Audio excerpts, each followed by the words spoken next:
పాలకొండ మండలం తోటపల్లి కాలువల ఆధునీకరణను సాధించడానికి కూన రవికుమార్ ఆముదాల వలస పీయూసీ చైర్మన్ ప్రతినిధుల వర్గం వినతి పత్రం సమర్పించింది. 2018లో నిధులు విడుదల చేసి పనులు ప్రారంభించినప్పటికీ ఇప్పుడు నిర్లక్ష్యం జరుగుతున్నందున వెంటనే సమస్య పరిష్కారం చేయాలని కోరారు. సీఎం నారా చంద్రబాబు రేపు అసెంబ్లీ సమావేశంలో సమస్యను పరిష్కరిస్తానని హామీ ఇచ్చారు.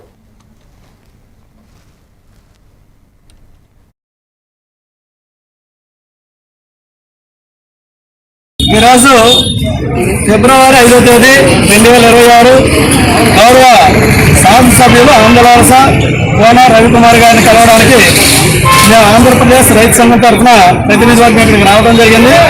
ఈ ప్రతినిధి వర్గంలో గౌరవ అధ్యక్షులు పార్వతీపురం మన్యం జిల్లా రైతు సంఘం అప్పారాచారు, అలాగనే నాయకులు శ్రీమతి రామమూర్తి నాయుడు, ఈవి రమణ, ముట్లి గ్రామ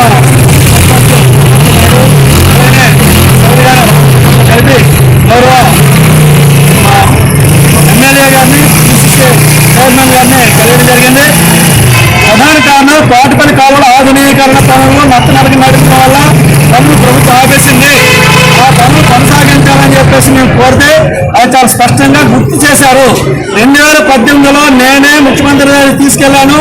ఆ ఆయకట్టు కావాల్సిన నిధులు తీసుకొచ్చాను. దౌర్భాగ్యం ఏంటంటే ఈ తోటపల్లి కాలువ అంటే వేరగట్టము పాలకొండ తప్ప గూర్చ మండలం అంటే ఓపెన్ హార్ట్ ఛానల్స్ గుర్తించడం లేదు. కనుక ఖచ్చితంగా నేను ఒక బాధితుడినే. కనుక ఈ అసెంబ్లీ సమావేశాల్లో మీరు రండి, ప్రభుత్వం దృష్టి తీసుకెళ్దాం.